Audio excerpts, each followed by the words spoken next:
오늘도 귀한 찬양에 감사의 말씀 드립니다. 매번 은혜로운 찬양을 해주셔서 감사드립니다. 즐거운 상상을 좀 하나 해보려고 합니다. 상상이니까 좋은 얘기를 드려야겠죠. 이 자리에 계신 한 분 한 분들이 세계적인 다국적 기업의 회장님이라고 한번 상상해 보시면 어떨까요? 상상하시는 거니까 좋으시죠? 네, 저도 말씀을 준비하면서 상상해 보니 너무 좋더라고요. 제가 세계적인 기업의 회장이면 얼마나 좋을까 이런 상상을 해보게 되었는데, 그러면서 그 상상 가운데 이런 또 생각을 해보게 됐습니다. 내가 세계적인 기업의 회장인데 이 기업을 잘 이끌어 가기 위해서는 여러 가지 조건들이 필요한데, 그 중에 하나가 인재라고 불리우는 사람이 잘 우리 기업에 들어와야 된다라는 생각을 해보게 되었습니다. 그러면서 모든 조건이 같을 때 10사람이 있는데 모든 조건이 같습니다. 학력도 같고 경력도 같고 능력도 같고 연령도 같고 하여튼 모든 것이 다 같은데 이 사람 중에 내가 한 사람을 뽑아야 된다면 과연 어떤 사람을 뽑을까, 이런 생각을 좀 해보게 됐습니다. 이 자리에 계신 분들도 한번 같이 생각해 보시면 어떨까요? 내가 대기업의 회장으로서 사람을 뽑아야 되는데 조건이 다 같다. 틀린 조건은 하나도 없고 다 좋은 인재인데 이 중에서 한 사람만 뽑아야 된다. 이렇게 생각을 해보시면 어떤 조건을 따라 사람을 선출하시겠습니까? 제가 고민하다가 저 나름대로 답을 찾았습니다. 그 답은 무엇이냐면, 내가 경영하고 있는 이 기업을 잘 알고 잘 이해할 수 있는 사람, 우리 기업의 가치를 정확하게 알고 있는 사람을 뽑는 것이 좋겠구나, 이런 생각을 해보게 됐습니다. 아마 저와 별반 다르지 않을 거라고 생각이 들어집니다. 또 한 가지 한번 생각을 해보도록 하겠습니다. 보통 사고 실험이라는 학자들의 표현이 있습니다. 실제로 실험실에서 실험하기 어려운 것을 생각만으로 실험하고 결과를 이끌어내는 것을 사고 실험이라고 표현을 합니다. 자, 사고 실험을 한번 해보도록 하겠습니다. 이 자리에 계신 한 분 한 분들이 하나님은 아니시지만 하나님이라고 한번 생각해 보셨으면 좋겠습니다. 목사님이 이단 아니야 이렇게 생각하지 마시고, 아까도 말씀드린 것처럼 사고 실험이니까 한번 생각해 보셨으면 좋겠습니다. 내가 하나님이다. 저 이단으로 연애에 재수하시면 좀 곤란합니다만은 하여튼 하나님이다 생각을 해보시고, 내가 그리스도의 비밀이라고 불리우는 복음을 맡겨야 되는데 어떤 사람에게 맡기면 좋을까 한번 생각해 보시면 어떠실까요? 여러분들이 하나님이시고 하나님이 그리스도의 비밀, 즉 복음을 맡겨야 되는데 내가 어떤 사람에게 맡기면 좋을까 한번 생각을 해보시면 아마 조금 전에 말씀드린 것과 많이 다르지는 않을 겁니다. 나의 마음을 잘 헤아리고 하나님이시죠. 그리고 복음을 통해 이루고자 하는 그 목적을 정확하게 알고, 그리고 그것을 가장 효율적으로 수행할 수 있는 사람을 선택해서 아마 일을 맡기실 겁니다. 다 동의하실 겁니다. 하나님이 아무나 선택하여 하나님의 일을 맡기는 것이 아니라 하나님은 그의 마음을 알고 그가 이루고자 하는 목적을 알고 그것을 가장 효율적으로 효과적으로 전할 수 있는 사람을 선택하실 겁니다.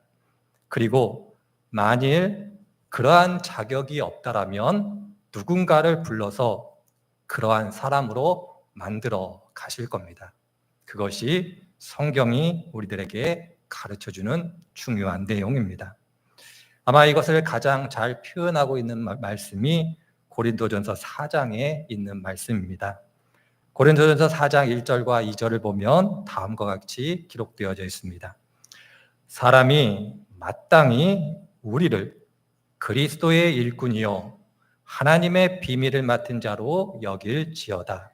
그리고 맡은 자들에게 구할 것은 충성이니라. 이것을 조금 다른 번역, 새 번역 성경으로 바꾸면 이렇게 기록되어져 있습니다. 누구든지 우리를 그리스도의 일꾼이요 하나님의 비밀을 맡은 관리인으로 보아야 합니다. 이러한 경우에 관리인에게 요구하는 것은 신실성입니다. 하나님께서 하나님의 일을 맡기시는 사람은 개역 개정 성경에 의하면 충성된 사람이고 새 번역 성경에 의하면 신실한 사람입니다. 바로 이러한 사람을 하나님께서 부르셔서 오늘 바울이 얘기하는 것처럼 복음의 직분을 맡기십니다. 그러할 때 오늘 함께 읽은 말씀은 충성된 것이 무엇이고 신실된 것이 무엇인가를 사도 바울이 우리들에게 구체적으로 가르쳐주고 있습니다. 세 가지로 가르쳐주고 있는데 첫 번째는 하나님께서 일꾼으로 부르신 자기 자신의 소명을 어떻게 이해해야 되는가? 두 번째로는 내가 복음의 일꾼이 되어 그 복음을 전할 때에 그 복음을 듣는 사람, 그 사람을 어떻게 대할 것인가? 세 번째로는 하나님의 일꾼으로 일하다 보면 반드시 어려움을 경험하게 되는데 그 어려움을 어떻게 이해하고 바라볼 것인가? 이렇게 세 가지를 오늘 사도 바울이 우리들에게 가르쳐 주고 있습니다. 하나님은 충성되이 신실하게 그의 일을 감당해가는 사람들을 찾으시고 그렇게 만들어 가실 때 오늘 함께 읽은 말씀이 그 세 가지 그 내용을 우리들에게 가르쳐 주고 있습니다.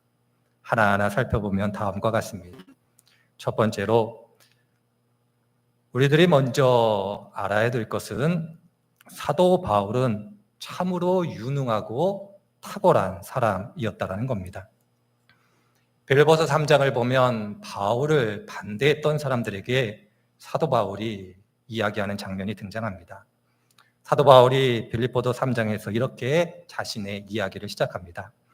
내가 사람의 육체를 신뢰할 만하면 나보다 더 신뢰할 수 있는 사람이 없다라고 이야기를 합니다.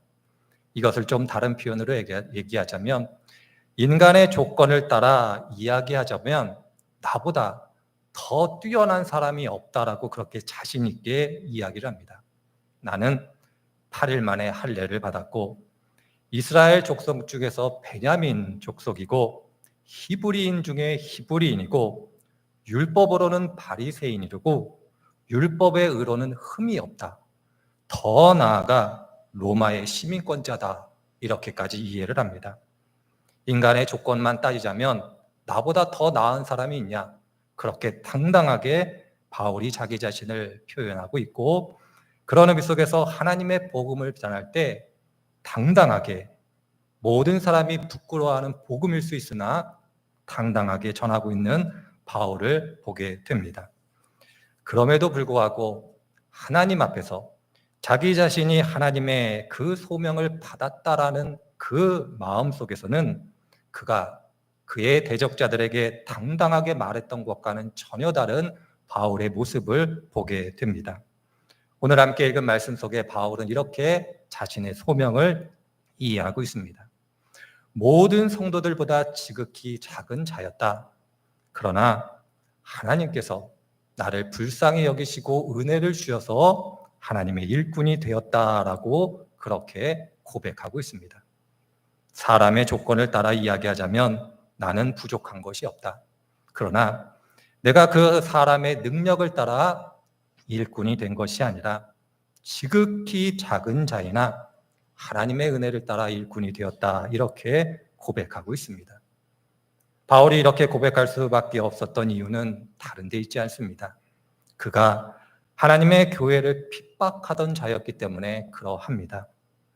바울이 이야기한 것처럼 사도 바울은 바리새인이었고 율법에 통달한 사람이었습니다. 구약이 이야기하는 바 율법을 따라 이야기하자면 율법은 원수를 미워하라고 가르치고 있습니다. 예수님은 원수를 사랑하라 그렇게 가르치고 있지만 율법은 원수를 미워하는 것이 당연하다. 형제를 사랑하는 것이 합당하다. 이렇게 가르치고 있습니다. 율법에 통달했던 바울, 율법을 너무나 잘 알고 있었던 바울은 원수를 미워하는 것이 당연한데 원수를 미워하라고 율법은 이야기하고 있는데 하나님께서 하나님의 원수된 자기를 미워하시지 않는 것을 처음에는 이해하지 못했습니다.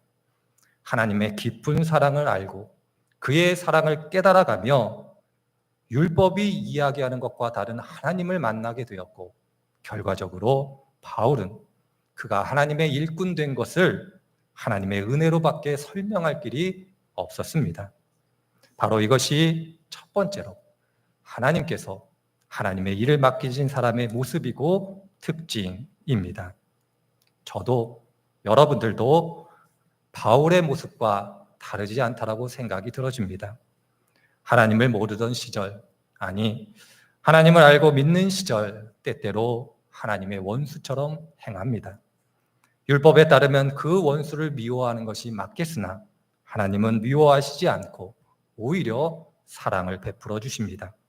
우리들을 부르셨고 우리들에게 하나님의 일을 맡겨주셨기 때문에 우리들은 바울과 같이 고백할 수밖에 없게 되는 겁니다. 그래서 바울은 그의 사명, 그의 소명을 따라 일할 때에 사도행전에서 이렇게 고백하고 있습니다.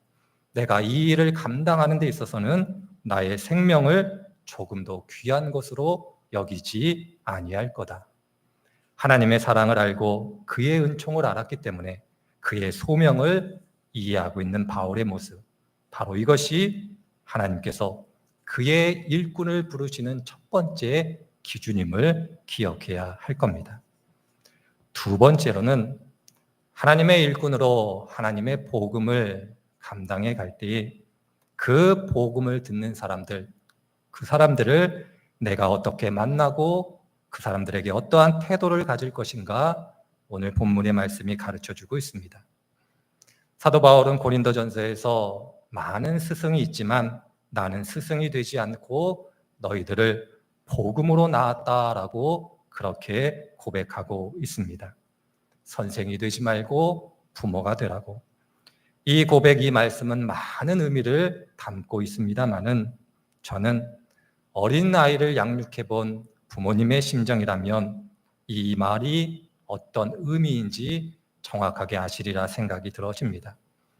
아무리 부모가 지식이 많고 경험이 많다 할지라도 1살 혹은 2살 된 아이에게는 자신의 지식과 경험을 따라 만나지 않습니다.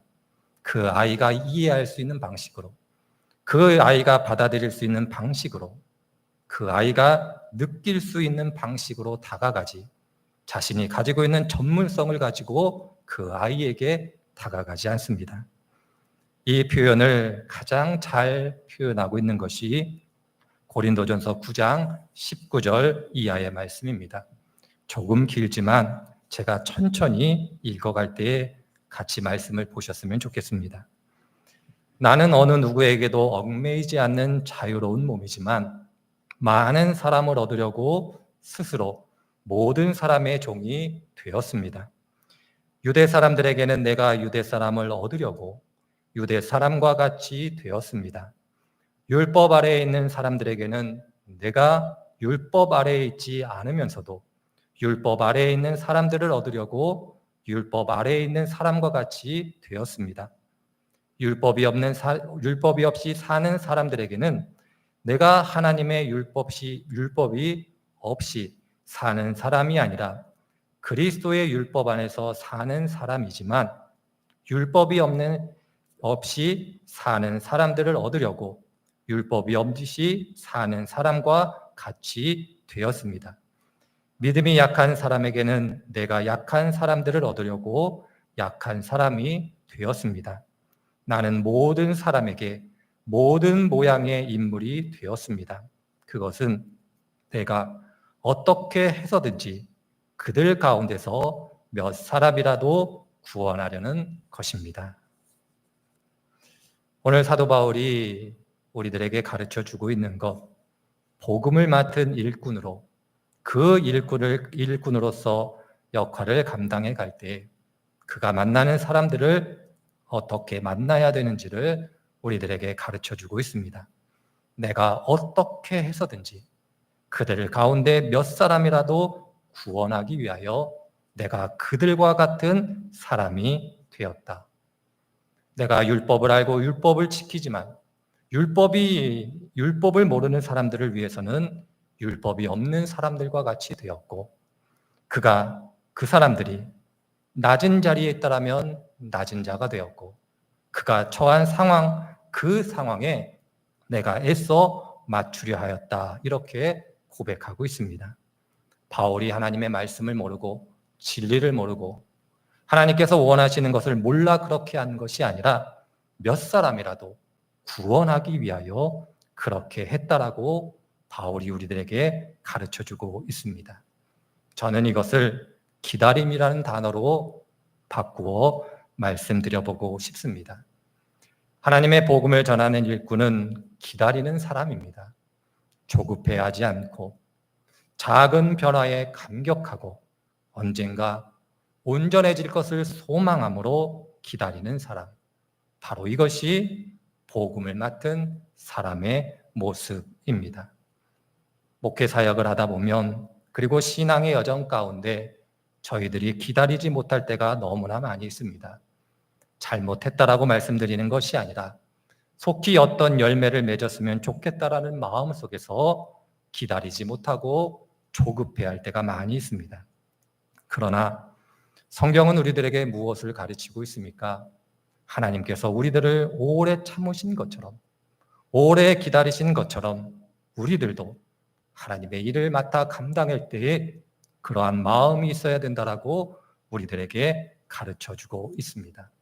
기다릴 수 있다라는 것, 기다려준다라는 것, 그것은 하나님의 일을 맡은 사람의 특징이고 모습임을 기억해야 할 것입니다.